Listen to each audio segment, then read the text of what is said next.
Чүй айылындагы Василий Федорович Марков атындагы номер 1 орто мектебинин 7 А классынын окуучусу Жумабеков Азиз. Тема: 7 апрель. Кыскача эссе. Элдик революция күнү.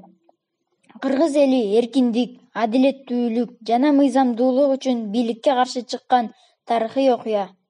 Каргашада 87 азамат окко учту. Элдин жыргал жашоосу үчүн көз жумгандар кыргыз элинин эсинде түбөлүккө сакталат.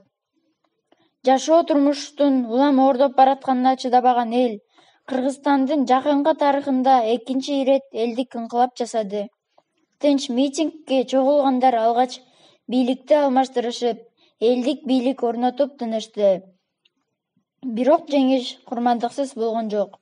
7 апрель Кыргызстандын тарыхында кандуу шершемби катары калды.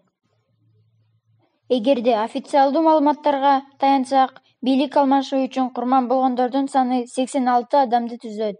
Ал эми медициналык кызмат алуу үчүн кайрылгандар 1500 адамдан ашкан. Алардын 500дөн ашыгы ар кандай оор жаракат алышкан. Милиция кызматкерлеринин колунан канча адам каза болгон?